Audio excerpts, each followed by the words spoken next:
முதல் வாசகம். கடவுள் ஆபிராமுடன் உடன்படிக்கை செய்தார். தொடக்க நூலிலிருந்து வாசகம். அதிகாரம் 15 இறைவசனங்கள் 5 முதல் 12 முடிய மற்றும் 17 முதல் 18 முடிய மற்றும் 21. அந்நாளில் ஆண்டவர் ஆபிராமை வெளியே அழைத்து வந்து, வானத்தை நிமிர்ந்து பார், முடியுமானால் விண்மீன்களை எண்ணிப்பார், அவற்றைப் போலவே உன் வழிமரபினரும் இருப்பர் என்றார். ஆபிராம் ஆண்டவர் மீது நம்பிக்கை கொண்டார். அதை ஆண்டவர் அவருக்கு நீதியாக கருதினார். ஆண்டவர் ஆபிராமிடம், இந்நாட்டை உனக்கு உரிமை சொத்தாக அளிக்க உன்னை கல்தேயரின் ஊர் என்ற நகரிலிருந்து இங்கு அழைத்து வந்த ஆண்டவர் நானே என்றார். அதற்கு ஆபிராம், என் தலைவராகிய ஆண்டவரே, இதை நான் உரிமையாக்கிக் கொள்வேன் என்பதை எப்படி தெரிந்து கொள்வேன் என்றார். ஆண்டவர் ஆபிராமிடம், 3 வயதுள்ள இளம் பசு, 3 வயதுள்ள வெள்ளாடு, 3 வயதுள்ள செம்மறியாடு, ஒரு காட்டுப்புறா, ஒரு மாடப்புறா ஆகியவற்றை என்னிடம் கொண்டு வா என்றார். ஆபிராம் இவற்றையெல்லாம் அவரிடம் கொண்டு வந்து, அவைகளை 2 கூறுகளாக வெட்டி, ஒவ்வொரு பகுதியையும் அதற்கு இணையான பகுதிக்கு எதிரெதிரே வைத்தார். ஆனால் பறவைகளை அவர் வெட்டவில்லை. துண்டித்த உடல்களை பறவைகள் தின்ன வந்தபோது ஆபிராம் அவற்றை விரட்டிவிட்டார். கதிரவன் மறையும் நேரத்தில் ஆபிராமுக்கு ஆழ்ந்த உறக்கம் வந்தது. அச்சுறுத்தும் காரிருள் அவரை சூழ்ந்தது. கதிரவன் மறைந்ததும் இருள் படர்ந்தது. அப்பொழுது புகைந்து கொண்டிருந்த தீச்சட்டி ஒன்றும் எரிந்து கொண்டிருந்த தீப்பந்தம் ஒன்றும் அந்த கூறுகளுக்கு இடையே சென்றன. அன்றே ஆண்டவர் ஆபிராமுடன் ஓர் உடன்படிக்கை செய்து, எகிப்திலுள்ள ஆற்றிலிருந்து யூப்பிரத்தீசு பேராறு வரை உள்ள இந்நாட்டை உன் வழிமரபினருக்கு வழங்குவேன் என்றார். இது ஆண்டவரின் அருள்வாக்கு. இறைவா, உமக்கு நன்றி. பதிலுரை பாடல். ஆண்டவரே என் ஒளி, அவரே என் மீட்பு. ஆண்டவரே என் ஒளி, அவரே என் மீட்பு, யாருக்கு நான் அஞ்ச வேண்டும்? ஆண்டவரே என் உயிருக்கு அடைக்கலம், யாருக்கு நான் அஞ்சி நடுங்க வேண்டும்? ஆண்டவரே என் ஒளி, அவரே என் மீட்பு. ஆண்டவரே, நான் மன்றாடும்போது என் குரலை கேட்டருளும். என் மீது இரக்கங்கொண்டு எனக்கு பதிலளித்தருளும். புறப்படு, அவரது முகத்தை நாடு என்றது என் உள்ளம். ஆண்டவரே, உமது முகத்தையே நாடுவேன். ஆண்டவரே என் ஒளி, அவரே என் மீட்பு. உமது முகத்தை எனக்கு மறைக்காதிரும்.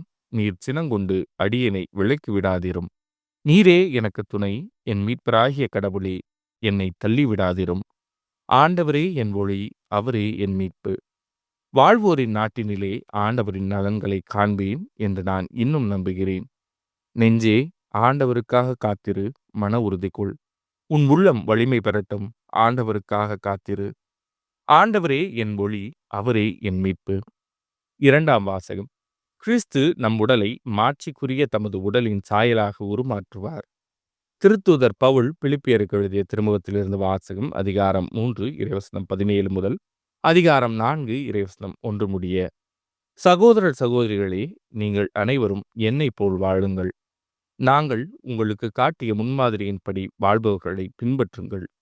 கிறிஸ்துவின் சிலுவைக்கு பகைவர்களாய் நடப்போர் பலர் உள்ளனர். அவர்களை பற்றி மீண்டும் மீண்டும் உங்களிடம் கூறியுள்ளேன். இப்பொழுதும் கண்ணீரோடு சொல்கிறேன். அழிவே அவர்கள் முடிவு, வயிறே அவர்கள் தெய்வம், மானக்கேடே அவர்கள் பெருமை. அவர்கள் எண்ணுவதெல்லாம் மண்ணுலகைச் சார்ந்தவை பற்றியே. நமக்கோ விண்ணகமே தாய் வீடு. அங்கிருந்துதான் மீட்பராம் ஆண்டவர் இயேசு கிறிஸ்து வருவார் என காத்திருக்கிறோம். அவர் தமது ஆற்றலால் தாழ்வுக்குரிய நமது உடலை மாட்சிக்குரிய தமது உடலின் சாயலாக உருமாற்றவும் அனைத்தையும் தமக்கு பணிய வைக்கவும் வல்லவர். ஆகவே என் அன்பார்ந்த சகோதரர் சகோதரிகளே, என் வாஞ்சைக்குரியவர்களே, நீங்களே என் மகிழ்ச்சி, நீங்களே என் வெற்றி வாகை. அன்பர்களே, ஆண்டவரோடு உள்ள உறவில் நிலைத்திருங்கள். இது ஆண்டவரின் அருள்வாக்கு. இறைவா, உமக்கு நன்றி. நற்செய்தி வாசகம்.